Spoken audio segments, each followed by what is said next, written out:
A través de las generaciones, nuestros antepasados esperaron por alguien que trajera luz a la oscuridad. Un rey para traer justicia. Un conquistador poderoso que traería el control al caos. Un consejero para guiarlos. Una noche, mientras nuestros antepasados esperaban, una pequeña luz colgaba en la oscuridad del cielo. Una estrella distante, un destello de esperanza. Esta estrella los guió hacia el oeste a un pequeño pueblo llamado Belén. Pero no encontraron al rey terrenal que esperaban. No encontraron a un guerrero, a un héroe de batalla. Lo que encontraron fue un niño.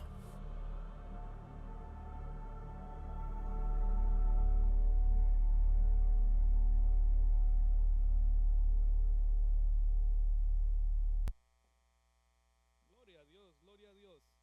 Sí, gloria a Dios. Den un fuerte aplauso al Señor en esta hora.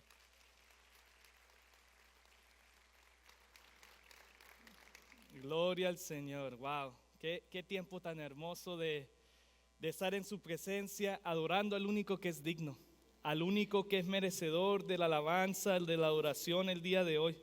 Y vamos a seguir adorándole a Él por medio de la exposición de su palabra, por medio de aquello que Él tiene preparado para nuestros corazones. Para los que no me conocen, me presento. Mi nombre es Jim Contreras, soy el pastor de nuestro campus de español en Apollo Beach y le damos gloria y siempre las gracias al Señor por la oportunidad de estar acá enfrente de ustedes. También aprovechamos la oportunidad, saludamos a toda la gente de las redes sociales.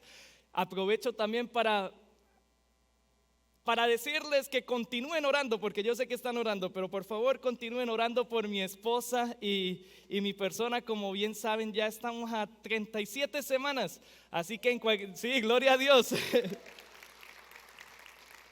Así que en cualquier momento esa barriguita va a estallar y vamos a tener nuestra niña en nuestros brazos y no podemos esperar ese momento. De verdad que cada noche viendo la barriguita moviéndose, orando juntos es algo maravilloso. Así que manténganos todavía en oraciones para cuando el tiempo que el Señor indique, pues ese sea el tiempo para estar allí. Así que si no me ve algún domingo, es muy posible que estemos en el hospital o disfrutando tiempo con nuestra niña. Pero manténgase en oración. Supuestamente el due date es diciembre 26. Pero las mujeres, ustedes saben que eso puede ser antes, puede ser después, pero confiamos en Dios primeramente. Así que le damos gracias siempre al Señor. Vamos, como vieron en pantalla, continuar esta serie. ¿Qué niño es este? La semana pasada el pastor Tim de nuestra iglesia Bell Shows estuvo compartiendo con ustedes, empezó la serie y pues vamos a continuar. Así que si usted me acompaña, le voy a pedir que incline su rostro, vamos a orar y que sea el Señor ministrando en esta mañana. Dios del cielo, te damos gracias por tu fidelidad, Señor. Gracias porque tú eres un Dios milagroso. Dios del cielo, porque no hay mayor milagro que la salvación de nuestras almas. En cómo estábamos muertos, perdidos en nuestros delitos y pecados. No había escapatoria por medio de nuestras propias fuerzas, pero Señor, tú proviste la única solución en tu Hijo.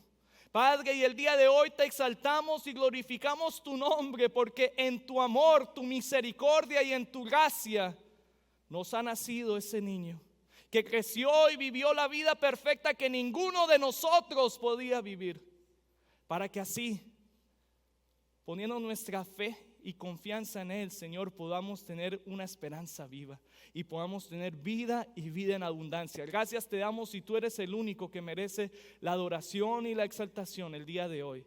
En el nombre de tu Hijo amado, el Señor Jesucristo. Amén, amén y amén. Y me gustaría empezar haciéndole una pregunta a cada uno de ustedes. ¿Alguna vez has experimentado o visto una victoria en contra de todo pronóstico?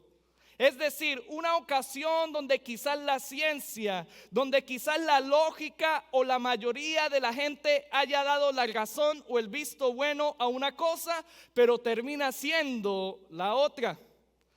Para los que son futboleros como yo, a mí me gusta mucho el fútbol. ¿Se recuerdan el primer partido de Argentina en el Mundial Qatar 2022? Los pronósticos mostraban que Argentina ganaría, y les voy a dar un poquito del contexto. Argentina era la favorita para ganar el Mundial y lo ganó.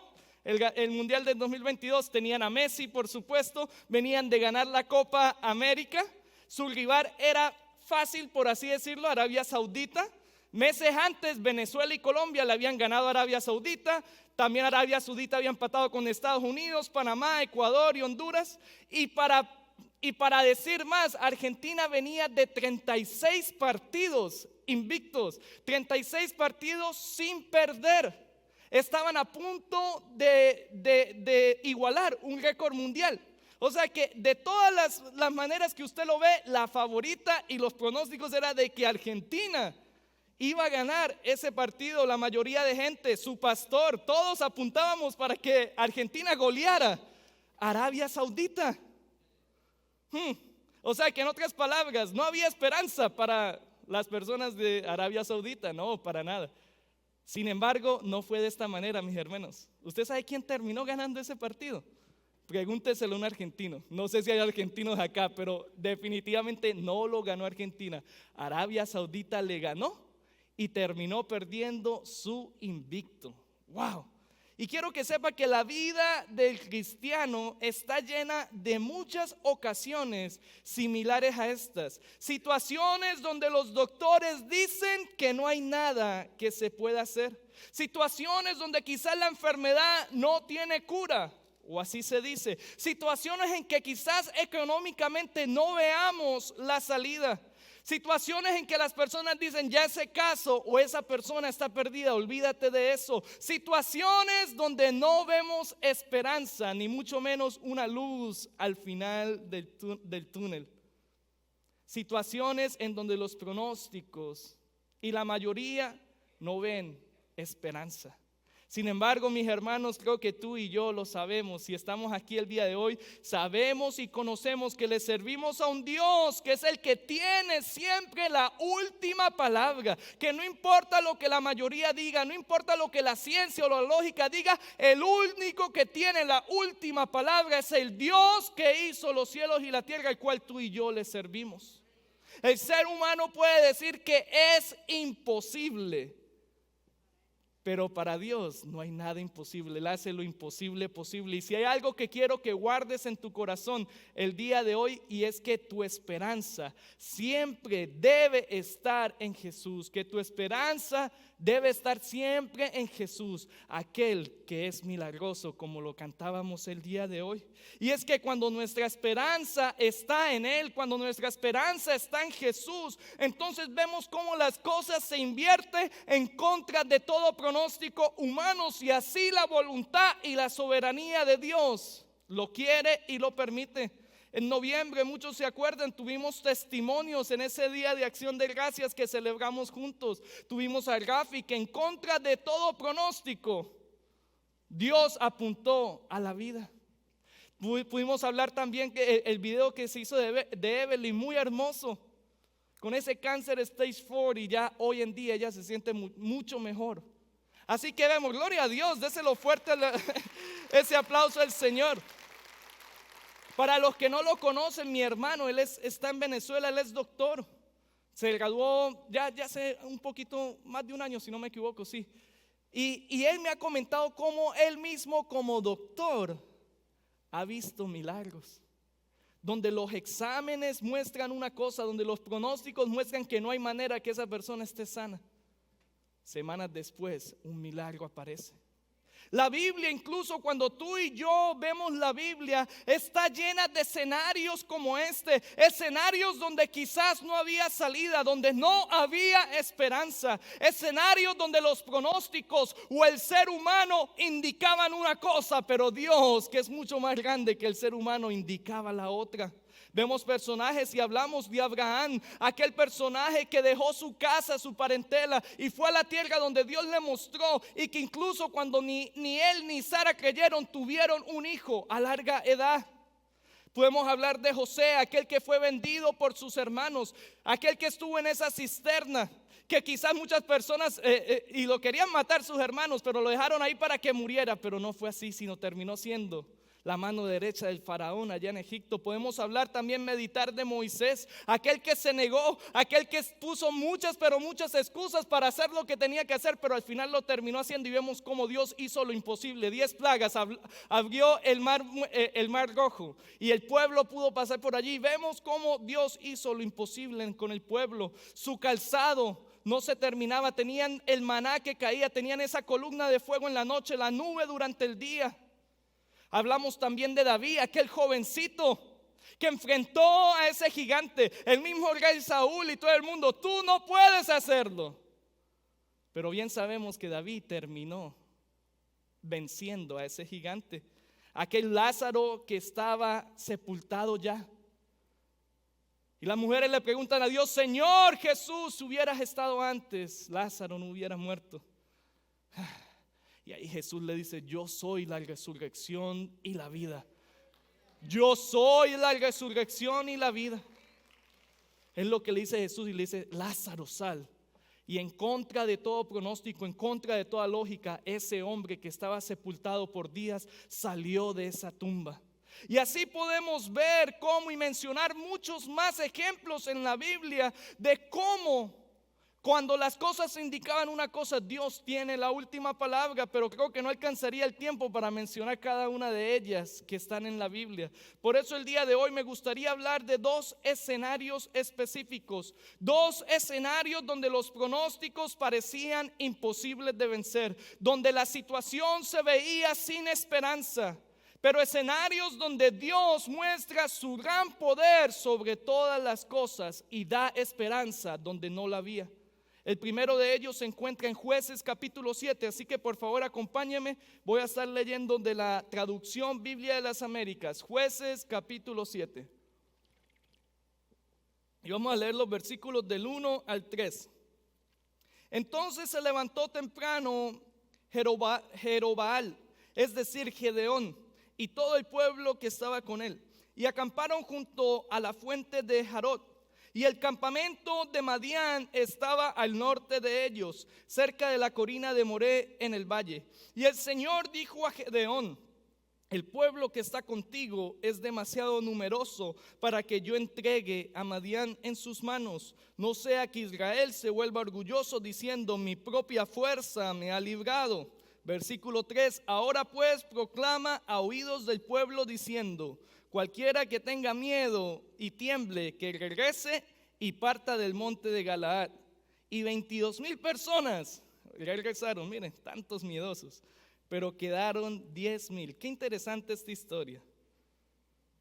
La gente de Madián eran enemigas del pueblo de Israel. En esta historia se nos dice que el campamento de Madián estaba en un valle al norte de donde estaba el pueblo de Israel. Y vemos cómo el Señor le dice entonces a Gedeón: el pueblo que está contigo es demasiado numeroso para que yo entregue a Madián en sus manos. O sea, vemos que el Señor quería entregar a Madián en las manos del pueblo, pero el Señor dice: es que ustedes son mucha gente. Y entonces de 32,000 personas, los 22,000 miedosos se fueron y quedaron, según la palabra, 10,000. Pero si usted continúa leyendo, de estos 10,000 iban a quedar solo 300 hombres para luchar la batalla. El versículo 7 dice lo siguiente: entonces el Señor dijo a Gedeón: os salvaré con los 300 hombres que lamieron el agua, y entregaré a los madianitas en tus manos. Que todos los demás del pueblo se vayan cada uno a su casa. Y hubo una dinámica que el Señor hizo con ellos para entonces se quedaran solo 300. Entonces de 32,000 a 10,000, y de 10,000 quedaron simplemente 300 hombres. Entonces vemos cómo Gedeón se queda con ellos, con esos 300, para enfrentar a Madián. Y usted se preguntará: pero pastor, ¿cuál es el problema? Mis hermanos, el problema es que Madián era un pueblo muy, pero muy grande. La misma palabra en el versículo 12 nos dice lo siguiente: y los madianitas y los amalecitas y todos los hijos del oriente estaban tendidos en el valle, numerosos como langostas, y sus camellos eran muchos, innumerables, como la arena que está a la orilla del mar. Y si usted lee el capítulo 8, se va a enterar que habían alrededor de 135,000 personas. en el pueblo de Madián. Y yo creo que no hay que ser matemático para sacar conclusiones. 300 personas estaban con Gedeón y se iban a enfrentar a 135,000 personas. De todos los lados que miremos esta historia, humanamente hablando, Madián iba a ganar. No había manera de que el pueblo de Israel venciera a un pueblo tan numeroso. Es como la Argentina versus Arabia Saudita, o quizás contra San Marino, solo que 11 contra 1. Antes de la batalla, incluso el mismo Gedeón tuvo miedo. Y usted puede ver eso en el capítulo 7. Y de seguro también, si Gedeón tuvo miedo, me imagino que también esos 300 hombres que estaban, que veían el valle, que veían todo el campamento tan grande. Y ellos simplemente 300 hombres, porque no es de más. ¿Qué son 300 hombres en frente de tan grande multitud? Pero mis hermanos, usted puede continuar y terminar de leer esta historia en sus hogares, porque no quiero tomar mucho tiempo en esta. Pero en resumen, en contra de todo pronóstico, en una situación donde muchos hubieran dicho que era imposible que el pueblo de Israel ganara esa batalla, donde quizás no había esperanza para Gedeón y sus 300 hombres, Dios le da la victoria a Gedeón y esos 300 hombres vencieron al pueblo de Madián, vieron esperanza, vieron y confiaron en el Dios que los libró de esa batalla. Y mis hermanos, hay otro escenario y es el que quiero pasar el resto del tiempo el día de hoy, porque sé que el tiempo avanza. Vamos a estar en Isaías capítulo 9 y sé que ya el pastor Tim estuvo compartiendo con ustedes un poco acerca de este capítulo. Pero en Isaías capítulo 9 usted puede ver cómo el profeta, cuando estudiamos el profeta Isaías, fue un profeta llamado a proclamar el mensaje de Dios alrededor de 700 años antes de Cristo. En sus primeros capítulos, si usted lee Isaías, él profetizó acerca de una gran angustia que se acercaba para el pueblo. En su mensaje fue directo. Su mensaje fue acerca de castigo y juicio para el pueblo, que venían y se aproximaban tiempos desafiantes, que se venían una temporada dificultosa para el pueblo. Se profetizó que Asiria se levantaría contra ellos y los vencería y los llevaría a la cautividad. Todo debido a un rey impío, Acaz, y también a un pueblo que se había alejado de Dios. Así que Israel iba a atravesar en los tiempos de Isaías una temporada donde muchos dirían que no había esperanza, donde muchos quizás pensarían que no hay una salida o escapatoria a esto. Pero en medio de una situación tan desesperante, en medio de una profecía que mostraba dolor, que mostraba angustia, que mostraba tinieblas, Dios promete esperanza a ese pueblo. O sea que sí es cierto que se profetizó juicio, castigo, pero al mismo tiempo Dios a través de Isaías le muestra al pueblo que hay esperanza. Isaías profetiza que la oscuridad y la angustia no iban a ser para siempre. Así que si usted me acompaña, vamos a Isaías capítulo 9 y vamos a leer los versículos del 2 al 5. Isaías 9, versículos 2 al 5, y dice así el siguiente: el pueblo que andaba en tinieblas ha visto gran luz. A los que habitaban en tierra de sombra de muerte, la luz ha resplandecido sobre ellos. Multiplicaste la nación, aumentaste su alegría. Se alegrarán en tu presencia como con la alegría de la cosecha. Como se regocijan los hombres cuando se reparten el botín, porque tú quebrarás el yugo de su carga, el báculo de sus hombros y la vara de su opresor, como en la batalla de Madián. Porque toda bota que calza el guerrero en el fragor de la batalla y el manto revolcado en sangre serán para quemar combustibles para el fuego. Wow. Vean estas palabras, estas son palabras de esperanza para un pueblo que se le había profetizado angustia. La palabra dice, esta profecía, de que aquellos que andaban en tinieblas, pues entonces verán la luz. Aquellos que estaban bajo la sombra de muerte, entonces la luz resplandecerá sobre ellos. Estas son palabras de esperanza. También vemos que se aproximan, profetiza Isaías, que se aproximan tiempos de crecimiento donde se multiplicará el pueblo, que se aproximan también tiempos de alegría, de gozo, así como cuando se cosecha algo, esa alegría vendría a ellos, o así cuando se reparten el botín, ese regocijo vendría a ellos. Estas son las palabras, la profecía que Isaías le da al pueblo en medio de su angustia y el desespero que iban a sufrir. Básicamente Isaías es cierto, vienen tiempos de angustia, vienen tiempos de desesperación, van a venir tiempos en que ustedes quizás piensen que no hay salida o esperanza, pero ya va,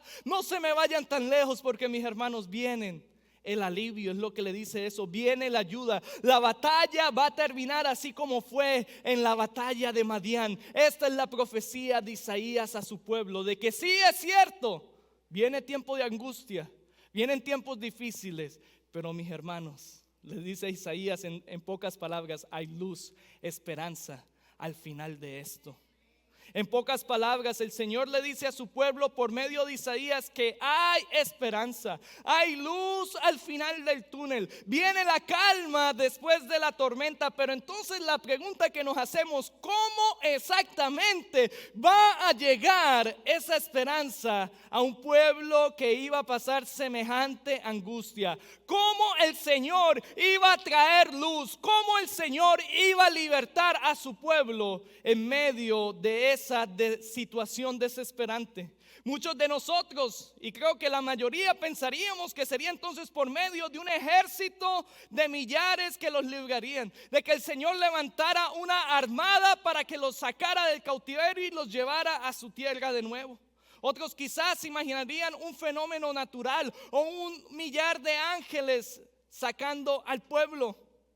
Mis hermanos, la esperanza que Isaías profetiza no se trata de un gran ejército, ni de millares de ángeles, ni de ninguna cosa que uno pensaría que es necesario para librar a todo un pueblo de la opresión. Isaías le dice al pueblo que la esperanza y la liberación sería a través del nacimiento de un niño. Y eso es lo que nos dice Isaías 9:6. Porque un niño nos ha nacido, un hijo nos ha sido dado, y la soberanía reposará sobre sus hombros, y se llamará su nombre Admirable Consejero, Dios Poderoso, Padre Eterno, Príncipe de Paz. Wow. Un niño sería el que libraría al pueblo y lo llevaría de las tinieblas a la luz. Si me lo preguntan a mí, creo que estaríamos de acuerdo. ¿Cómo es posible que el nacimiento de un niño libraría a toda una nación de su angustia? Por eso entonces el profeta Isaías le recuerda de aquella batalla de Madián que ya tú y yo hablamos. Una batalla en donde, en contra de todo pronóstico, Dios trajo la victoria. ¿Qué esperanza había para esos 300 hombres que vencieran a los 135,000? No había esperanza de ganar. Pero Israel salió vencedor de esa batalla, porque nunca se trató del número de ellos, sino siempre se trató de aquel que peleaba por ellos.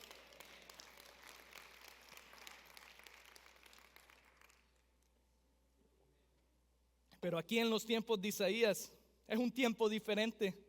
Han pasado cientos de años.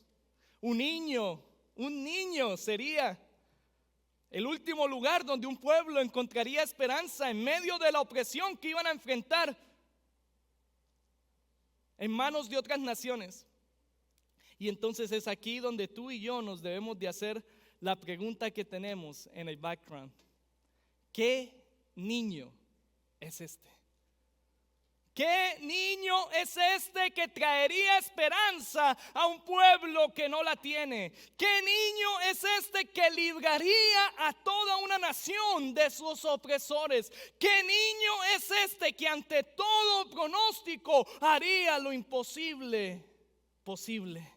¿Qué niño es este? Y ese es el enfoque de nuestra serie que empezamos la próxima semana y la veremos en las próximas también. Mis hermanos, este niño que profetiza Isaías fue un niño que nació para liberar y salvar no solo a una nación, sino al mundo entero. Este niño nacido de una virgen y llamado Emmanuel, se trata de Dios con nosotros. Este niño, mis hermanos, no se quedó niño, sino la palabra nos dice que creció en sabiduría y estatura. Este es el niño que creció y es aquel que tú y yo conocemos como Jesús. Aquel que el Pedro dice, tú eres el Cristo, el Hijo del Dios viviente.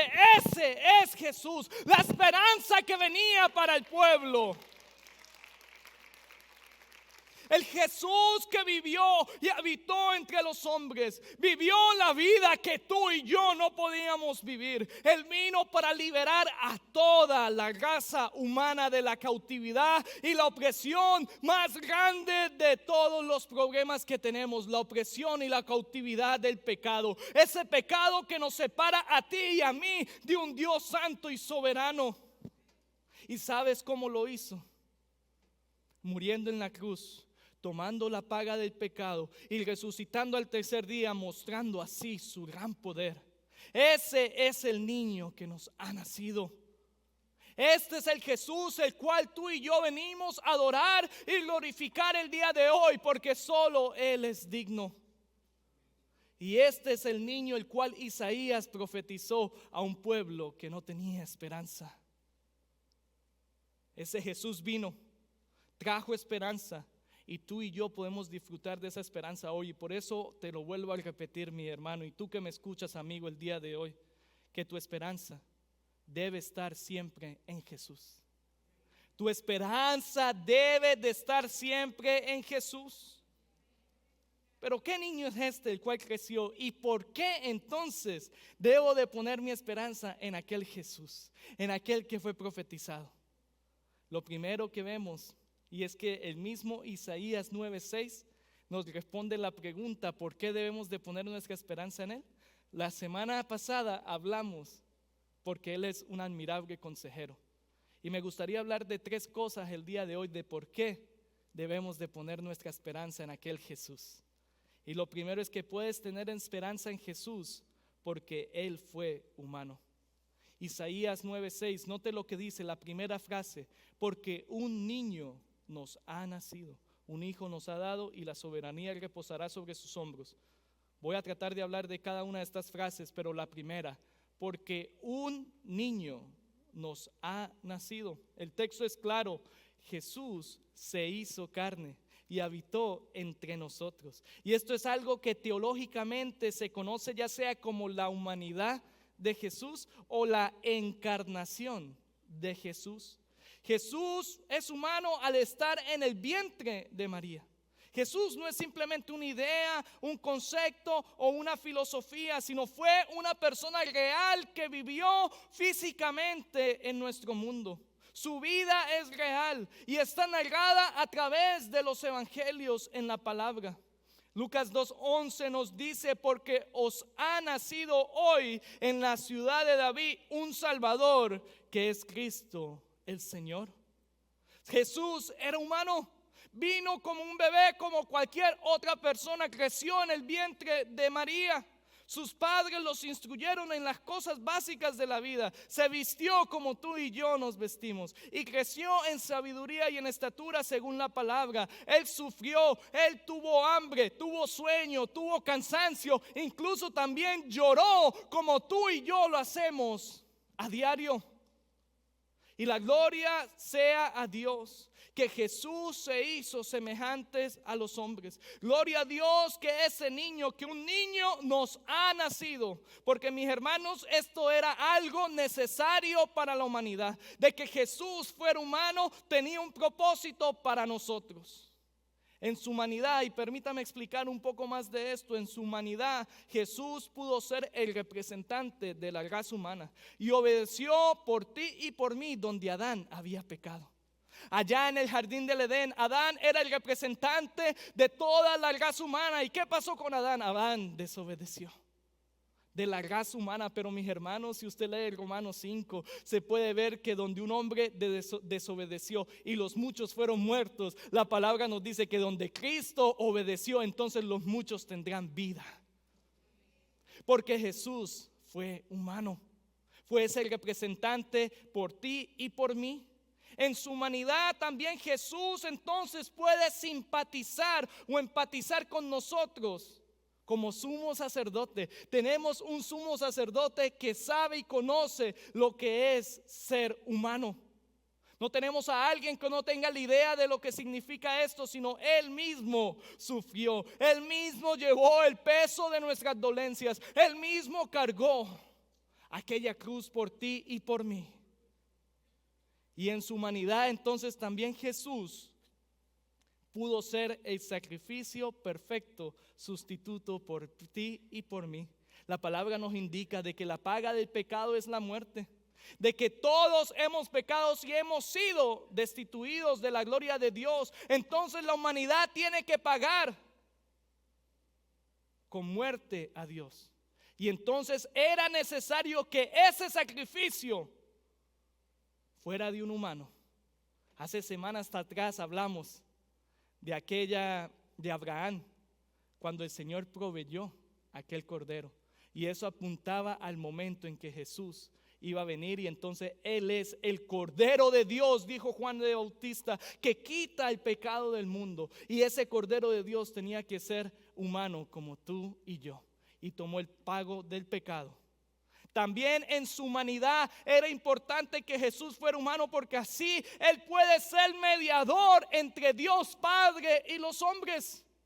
Alguien que puede ser mediador entre tú y Dios humano. Cumplió con el propósito de Dios para que el hombre entonces gobernara sobre toda la creación. Jesús, como ser humano que vino, aquel niño que nos ha nacido, fue el ejemplo y modelo de vida que tú y yo debemos de seguir. Y también no solamente eso, sino modeló aquel cuerpo resucitado que tú y yo un día tendremos. Pero hay una diferencia, mis hermanos, entre la humanidad de Jesús y nosotros, y es que tú y yo solamente somos humanos. Pero nuestro Jesús, nuestro Dios, el cual adoramos hoy, 100% humano, 100% Dios. Y esto es lo que nos dice: tú puedes tener esperanza también en Jesús, no solamente porque Él es humano, sino puedes tener esperanza en Él porque Él es Dios. Y eso es lo que vemos en la siguiente frase, Isaías 9:6. Porque un niño nos ha nacido, habla de su humanidad, pero después nos dice: un hijo nos ha sido dado. Un hijo nos ha sido dado. Fíjese muy bien, dice que un hijo se nos ha dado, no dice que un hijo ha nacido, no, ha sido dado. Esta frase habla de la deidad preexistente del Salvador. En la teología esto se conoce como eso, la deidad de Jesús, de que Jesús es Dios, es decir, Jesús es el Hijo de Dios. Jesús siempre ha existido porque Él es Dios. Nunca hubo un momento donde Jesús no existiera. Él ya era Dios antes de ser enviado a nosotros como Salvador en forma humana. Siempre ha existido, Alfa y Omega, principio y fin. Todas las cosas se sostienen y fueron hechas a través de Él. Juan 1:1 los conocemos. En el principio era el verbo, y el verbo era con Dios, y el verbo era Dios. Y si usted continúa leyendo Juan capítulo 1, puede ver cómo ese verbo vino y habitó entre nosotros. El verbo estaba en el principio, estaba con Dios, y el verbo Jesús es Dios. Es lo que testifica la palabra. Y mis hermanos, quiero que sepa desde ya, este es un misterio increíble. Ser completamente humano y completamente Dios, que en los pocos minutos que nos quedan no lo voy a poder explicar, pero vea estos siguientes versículos que quizás sean de ayuda. Juan 1:30. Él es aquel a quien yo dije, Juan el Bautista hablando, después de mí viene un hombre que es antes de mí, porque era primero que yo. Juan de Bautista era mayor en edad que Jesús, pero él puede decir estas palabras porque Jesús es Dios. Ya Jesús existía antes de que Juan el Bautista naciera, y por eso él dice, antes de mí, porque era primero que yo. Juan 8:58, este es Jesús hablando. Jesús les dijo, en verdad os digo, antes que Abraham naciera, yo soy. ¿Se acuerdan de esa frase, yo soy, cuando hablamos de Moisés? Jesús hace referencia a eso. Antes de Abraham, yo soy. Mis hermanos, Abraham vivió cientos de años antes de Jesús.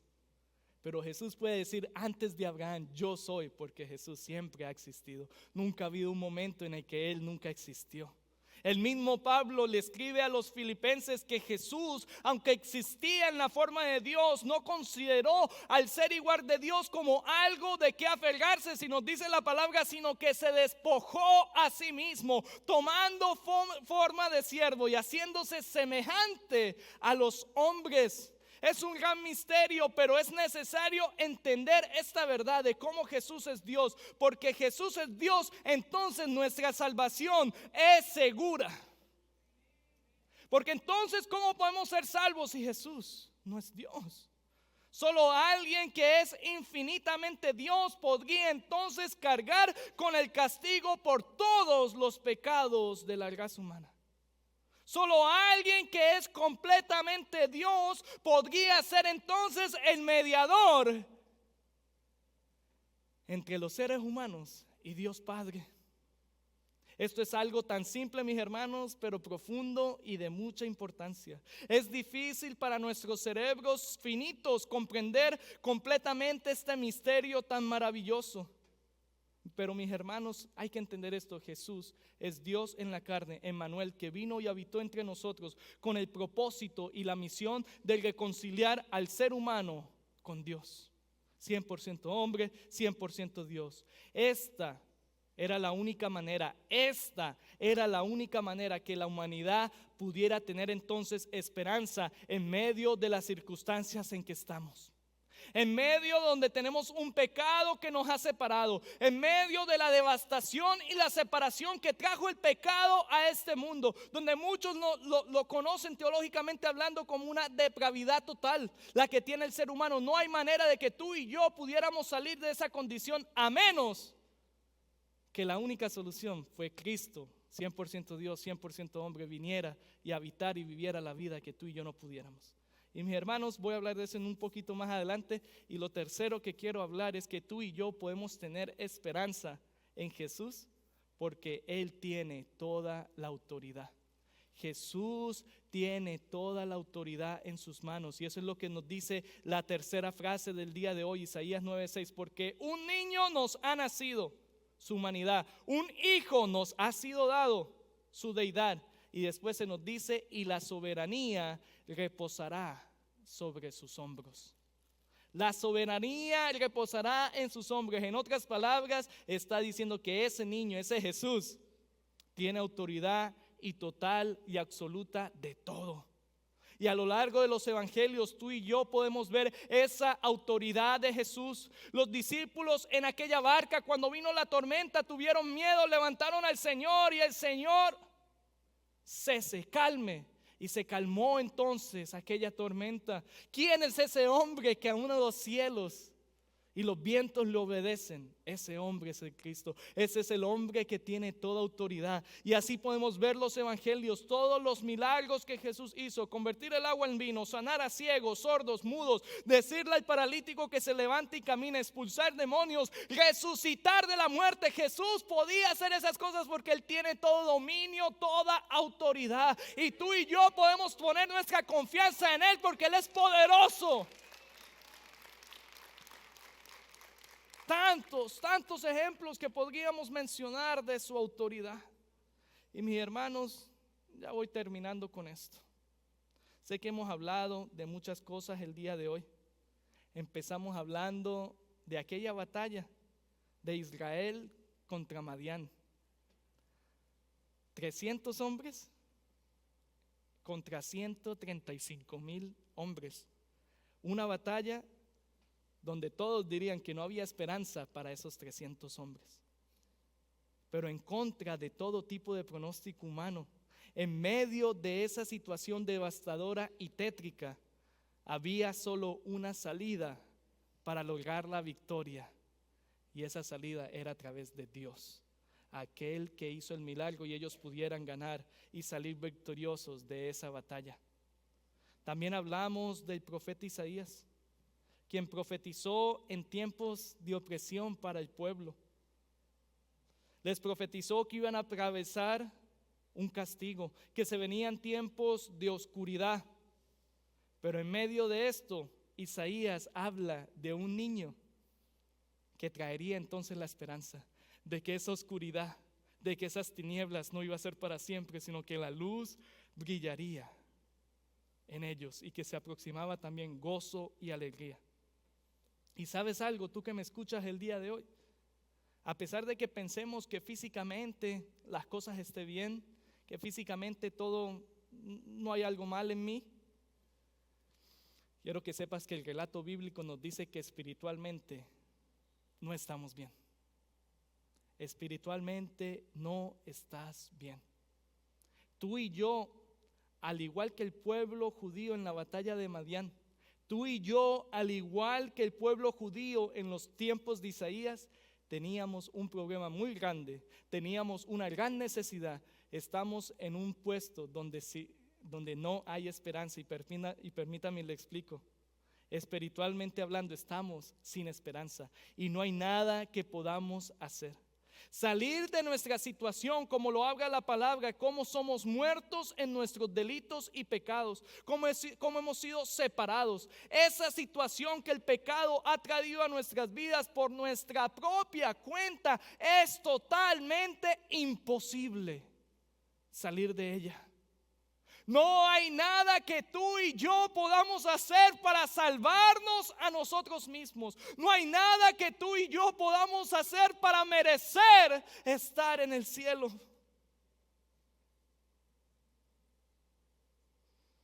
Es algo literalmente imposible. Estar muertos en nuestros delitos y pecados. Imagínense por un momento un ataúd donde está un muerto. Una persona muerta no puede hacer absolutamente nada.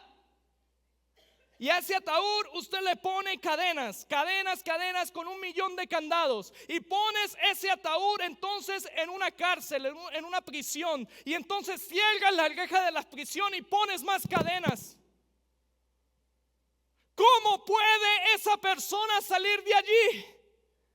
Totalmente imposible, mis hermanos, pero gloria sea a Dios, gloria sea al Padre que envió a su Hijo, que rompe los barrotes de esa cárcel, que quita las cadenas del ataúd y te dice levántate y te da vida, vida en abundancia, porque la palabra nos dice que es cierto, el pecado abundó, pero donde abundó ese pecado, mis hermanos, sobreabundó la gracia divina de nuestro Señor Jesucristo.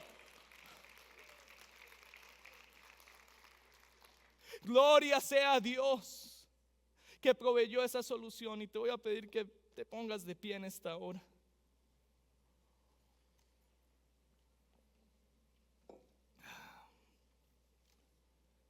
Sin Dios, literalmente es imposible salir de esa situación. Muertos en nuestros delitos y pecados, es algo literalmente imposible. Pero gloria sea a Dios que ha provisto la única posible solución a nuestra condición, y nuestra única esperanza a esa condición espiritual se llama Cristo Jesús, el cual adoramos hoy.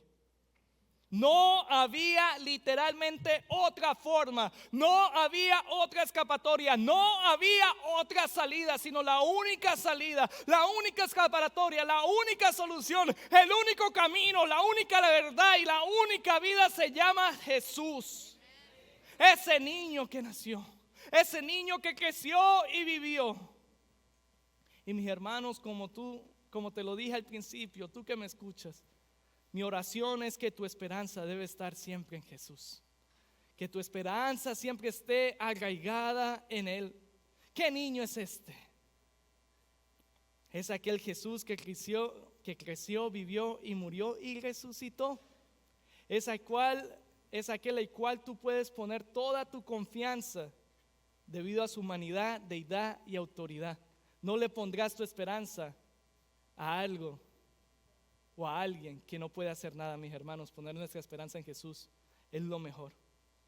¿Sabes qué significa Isaías? Este libro que empezamos la semana pasada y nos vamos a continuar moviendo. Isaías literalmente significa: el Señor es nuestra salvación. Y efectivamente ese es el tema principal de Isaías. La salvación es del Señor. Se dice que aparece esa palabra salvación 26 veces en todo el libro de Isaías. En todos los demás profetas combinados, esa palabra salvación aparece alrededor de 7 veces.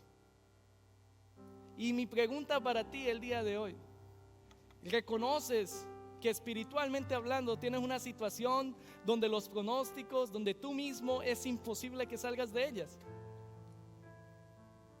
El pueblo de Madián fue derrotado por los 300 hombres, porque esos 300 hombres estaban acompañados del Dios verdadero. Este pueblo que Isaías profetiza iban a atravesar opresión, pero en medio de esa opresión, en medio de esa angustia, ya el Señor había prometido la esperanza. Y esa esperanza fue a través de ese niño. Y sabes algo muy interesante, que la palabra nos dice: porque un niño nos ha nacido, un hijo nos ha sido dado. Quiere decir que Jesús fue dado por ti. Jesús, una misión muy importante que fue dado y entregado por ti. Y la pregunta es fácil: ¿has reconocido hoy a Jesús como aquel Salvador y Señor de tu vida? ¿Le has entregado al Señor y has puesto tu esperanza en Él? Si no lo has hecho, te pregunto: ¿por qué no hoy le entregas todo al Señor? Estarías poniendo tu esperanza, tu fe, tu vida en aquel que es todopoderoso, aquel que sostiene el mundo con sus manos. Ese es el Jesús que predicamos hoy y el cual adoramos en esta mañana. Así que te voy a pedir que inclines tu rostro. Dios del cielo, venimos delante de ti. Te damos gracias en esta hora, Señor. Te pido que seas tú obrando en los corazones de cada persona que está aquí el día de hoy. Que sea, Señor, tu Santo Espíritu moviéndose en este lugar. Señor, porque no había escapatoria para mi vida. Pero Dios, gloria sea a ti, que ese niño nos ha nacido, que ese hijo nos ha sido dado, que aquel Jesús que creció y vivió fue entregado por mí, por cada uno de nosotros, Señor, porque aun cuando éramos nosotros pecadores, Cristo murió. Y en esta hora, Señor, obra en el corazón de cada persona, Señor. Muévete, glorifícate, haz tu divina y santa voluntad como tú lo sabes hacer, Señor. Yo sé el día de hoy, sé que hay personas aquí, Señor, que quizás no ven salida, personas que quizás no ven esperanza en su situación. Padre, que hoy sea el día en que ellos puedan encontrar una esperanza real en Cristo Jesús, Señor nuestro. Padre, bendice cada uno de los corazones. Haz tu divina y santa voluntad. A ti te damos gloria, Señor.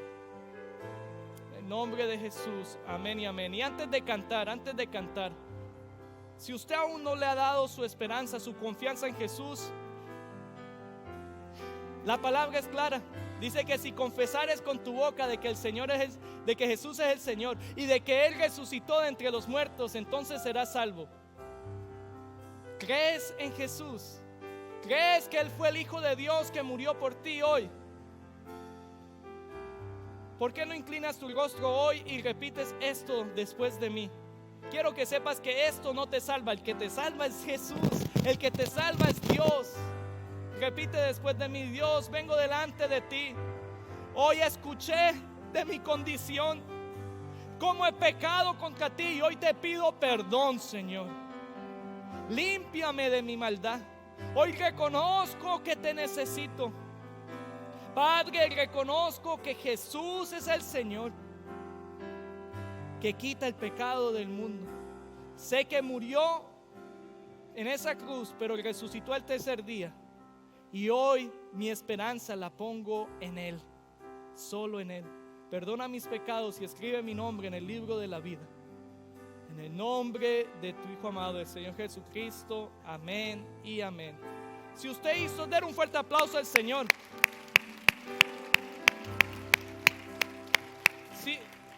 Si usted hizo esta oración el día de hoy, si hoy ha entendido de que su esperanza debe estar solamente en Jesús y en nada más, por favor véame al lobby. Pero antes de que me vean en el lobby, levante su mano si hizo esta oración, por favor, ahí donde usted está. Dios le bendiga, gloria a Dios. Levante su mano donde usted está. Dios le bendiga, gloria a Dios. Dios te bendiga, gloria a Dios. Dios te bendiga, gloria a Dios. Por favor, voy a estar en el lobby. Por favor, frene para hablar conmigo. Créame que nuestra esperanza está firme y segura en Jesús. Así que por favor, cante con nosotros, nuestro Señor es grande.